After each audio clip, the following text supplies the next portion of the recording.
Hello, I'm Hi. happy to introduce to you a guest speaker for today. Her name is Pammu Parvinder Chawla, That's right. and she's a solo wheelchair traveler who has been to over 59 countries, and currently she's on a trip to India where she's been driving to all the places on her own to spread awareness about wheelchair accessibility. She was a very active kid before being diagnosed with rheumatoid arthritis at the age of 20. She was into hiking, dancing, skating, etc. She was a very bubbly, fun loving, and adventurous girl, which I think she's even now. Welcome, Pammu. Hi, everybody. Thank you so much for having me on your show, Shobika. That's really nice of you. And I am Shubhika Galra. I'm the co-founder of Wings of Angels. Wings of Angels is a CDA recognized social initiative that aims to make Dubai and then the whole world wheelchair friendly. We do this by creating awareness about the need of wheelchair accessibility, and then we help spread awareness. Then we help the place build a ramp, and we support them. And we have built over 1,000 wheelchair ramps as of now. So let me just say something before that. So basically, this creating awareness about accessibility and the needs of people who are less able came from you guys. And when I was visiting Dubai, I visited so many times, and any problem I used to have, I used to call you, and you said, "Oh, we will sort it out. We get the RAM made." So this initiative definitely came from you, and thanks to you. And Right? yes, I am a part of your group. I'm part of Wings of Angels, and thanks for having me with you guys. Thank you, Pammu. You know, Pammu, when we met like so many years back, we met around 15 years back.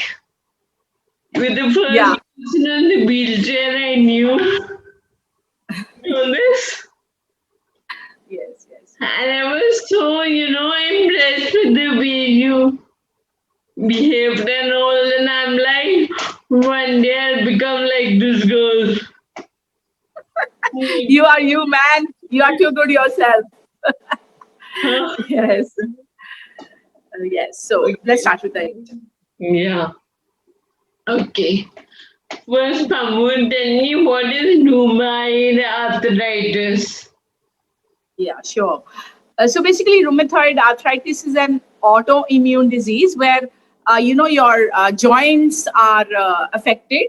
So with me, it's all my joints are affected, and because of that, I also had developed some deformations, and because of that, so I was I have limited mobility. So I am on a wheelchair. So basically, rheumatoid arthritis is inflammatory pain, which is very, very unexplainable. Like you can't even, it can't be, it doesn't go with massages and everything. So Hmm. there has to be a miracle like it happened to me, because the science says that there is no cure for it. They can bring it to a stable point, but somehow there is no cure.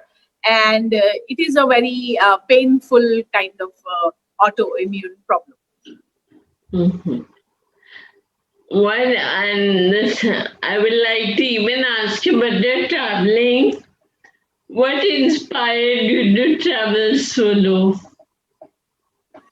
What inspires me to travel solo? Basically, when I was going through arthritis, and I would hear people say, "Arey, I went here, I went there." And as I said, I was a very bubbly girl, and I was very outgoing, fun-loving, adventurous, hiking. You So when I were, had arthritis, I was sorry. you were. Yeah, so before that I was more, but then I when arthritis hit me, I became bedridden for a while, and that was really like difficult moments. I wouldn't say bad, or I wouldn't give it any term, but yes, they were the difficult times, but I did get out of it because of my mother's faith in God, which I have now tremendously. Like, so basically I wanted to get out, I wanted to do all those things again, and that is what kept me going, and it made me better, and I tried to get out. And I had my friends who took me for a trip, and I was like, okay. And when I did that trip, it was an amazing trip, and I could manage myself. So that inspired me, and basically, the nature, the beauty. There's so much out there to see, and that made me think that there's something that I want to do. And then I slowly made it my you can say my aim or whatever, that I want a stamp of every country on my passport. So it started with that, like a stamp of a visa stamp of every country. So it started from there, and then it is a long journey, and so many things that made me want to do it more and more and more. So that's what happened. Right. And what is it like to travel on the beaches solo? It's another ball game altogether, and I think so. People do ask me like, Pammu, how can you travel alone? How do you enjoy? What do you do? So I just give them a simple example. I say that when you go travel, uh, you see the beauty, the nature, or whatever with your own eyes, right? Not with the person who you are. So it's you who are enjoying the nature. The second part is that if you have somebody with you, you're bound to give them company. You're bound to talk to them, and so you are not exploring. You're not going outright and like I do. I'm just I go to anybody and I'll ask the way or whatever, and then we become friends. And so that's how the journey goes on. And uh, also, the people that you meet, so I have made so many friends all around the world, and you're my one good friend. So all around the world, and that's the beauty of traveling solo. But if I'm traveling with somebody, I I have to give them company. I cannot be talking to somebody else. Here, it's like a different ball game altogether. So it's like fun all the way. So I'm very Oh, happy that I'm traveling solo. amazing. Okay, and I would like to ask you one more question. Have you had any moments of sympathy when you travel alone? And how Sorry, highlighting. do you have any moments of sympathy when you travel alone? See, people are very nice, and people do feel that we need help. So from their side, they come as a sympathetic way. Oh God, she's on a wheelchair. So, but when they see me, that no, I'll do myself. No, I'll do myself. No, I'll manage. Because people who are on wheelchair don't like that part. They want to be confident. They want to be that they are self sufficient. They are independent. So when they understand that part, then they become more of my friends rather than trying to show sympathy, and that's how things happen.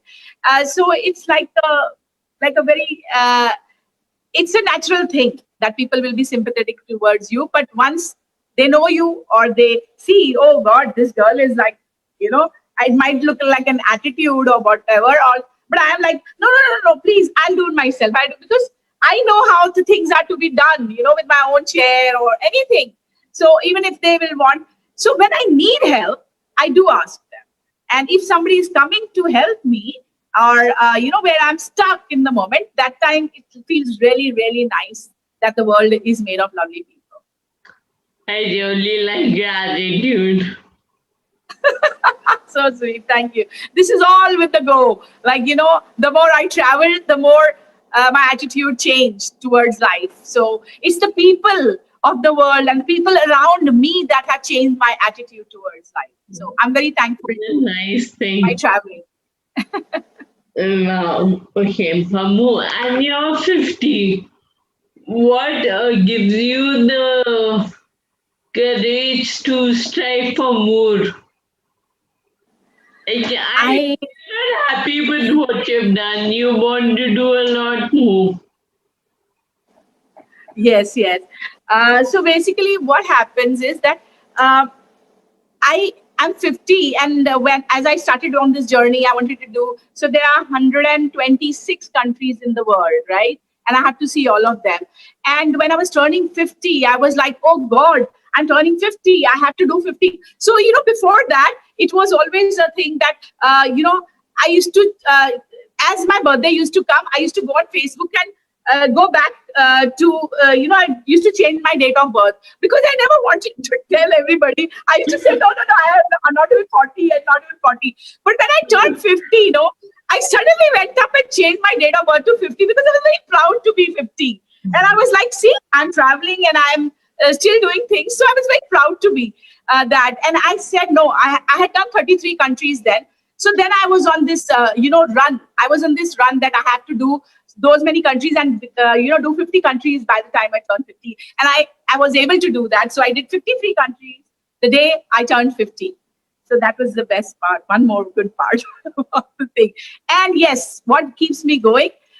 So traveling makes me, very fit. It makes me fit, and it makes all my problems go away because as I am a very friendly person. I love being around people. So when I'm out there, and I know it's a different feeling, yeah, it's a happy feeling. And when they say it is a proven fact, or I don't know, whatever it is, but when you're happy, you don't feel the pain. So And whether I turn 50 or whatever, my journey will go on. And also, now I'm able to do it. Like I have the energy, and I have my legs are still okay a little bit. If I have to stand a bit or whatever. So that is what I want to do it fast. Everybody tells me, Papa, why are you in a hurry? Why are you in a hurry? You can just go slow on this. I said, no, I don't know what will happen tomorrow. Maybe I'm not able to walk at all, or maybe I'm not even able to stand up, or whatever happens. I don't know. So why should I wait? And after I saw the movie 2012, there was a movie, right, where the world ends, comes to an end. After I saw that movie, I said, no, I have to, see the world before it, you know, gets finished. So that is one more thing that keeps me going, whether I'm 50 or whatever. Age does not matter. very nice. And how do you plan your trip according to accessibility? Well, yes, as you know, and it is difficult for people being on a wheelchair because of the infrastructure of places. So that is why I used to choose places which are, I know they are wheelchair friendly. I would ask my friends, I would ask anybody, any traveler would say, oh, I have been to this place. First question I would ask, is it accessible? You think I can go there? So that is my question till today to everybody. And then I will say, okay, okay, you're going back to your town. Can you just find out, okay, what I can do, what other things? So, this kind of becomes a part of the planning. And the first country I visited, which was the most wheelchair accessible, was Dubai. So it gave me that confidence that, yes, probably I can do it. So I do a lot of Google research and asking people who live to the places that I want to go, and then I take a plunge. But over there, it happens that sometimes they are not accessible. But then I find my way. As I said, I have a tremendous faith in God, and you may name it anything, that power, and it helps me. I managed to make a very happy, good trip, and then I look forward for the next trip. So that's how it goes. Tell us about your trip in India nowadays, that you've been driving to all the places, and what else are you up to nowadays? Right. So basically, 2020 happened, and I can't be sitting home. I'm not a person to be home. So when the things became a little relaxed, and I was anyway itching to get out So every time I would decide, I want to do this thing, I want to go nearby. I did go to Lonavala and some places in Maharashtra where I drove. And then I gained a certain confidence about driving on highways. So I said, now let me take a plunge. Like, let me just get out and make a trip from Bombay to Delhi. So I just, I took my one friend. He's a family friend. He's my Guru Parivar. So I told him that you make my videos. He wouldn't drive. My mission was that I'm going to drive from Bombay to Delhi. So I took the car and just went and picked him up, and we started our journey. So once we started our journey, it was so much fun. It was so amazing. It was so lovely. I wouldn't drive more than 4 hours, but it was turning out to be a very happy moment. And also, the love I was getting and the support I was getting from the people online, because I was on social media. I'm on social media where I post my stories. So I was getting that, I was getting more excited and more inspired and motivated to do more and more. So that really helped me. And so I went and drove from Bombay to Delhi. Now, on the way, when I visited some places like Statue of Unity and a few places like this Mahakal Mandir in Ujjain, I saw that there is quite it's very well accessible, like for wheelchair. Like I was taken to the mandir, right in front of the deity in my wheelchair, all like, like a roller coaster. So I was like, oh God, India needs to be aware. And the friend who was there with me, he said, like, Pammu, I didn't know that people on wheelchair have to go through so much of planning, or, we have. So he said, like, we need to make people aware. So, yes, that was a thing. And now we are on a mission. I'm on a mission. I may have him with me next time, maybe anybody else, whoever joins me in this, voluntarily. So I want to go to whole of India, spread awareness about accessibility, and I want to give a shout out to the ministers, the tourism, the archaeological departments, and everybody, that we need India to be wheelchair accessible, because accessibility is not about people on wheelchair. It is about less able people. Less able people is any people like grandparents in the house. They can't walk. Okay, they are scared to get out of their house because the pavements might not be good. So we want that to be out, because when you're home, you're sad, you're depressed. So when you're out there, it's another moment. It increases your lifespan. So we want to, make people aware that the India aware that we need accessibility for less able people. It could be probably a small child who's had a fracture. Even they will be stuck in the house because they cannot get out on the roads or anywhere where there is no accessibility. So accessibility is a very vast term. It does not only, kind of limit to the wheelchair people. So, that's what we want to make aware. India aware. Doing is amazing, Pammu. I don't know. It all goes with the flow. To Bombay. I So, was 10 years old that time, and me and my best friend from school, I think, and I had gone to Bombay all alone with her to Bombay to a grandmom's house. Like, this is all together something amazing what you're doing. how sweet. Thank you so much. I didn't know you. So I want you to come to Bombay so I can take you around and we can enjoy ourselves. So you make a trip to Bombay. To Bombay, like, in these conditions, yeah, probably I should. You should. So maybe after the corona finishes and we are allowed to come here, do come and we will take a trip. Definitely. Trust me, it'll be amazing. So nice to hear, what you've been up to and all. It's like really nice. Thank So you for sweet. speaking to me, Babu. Thank you. Thank you so much, dear.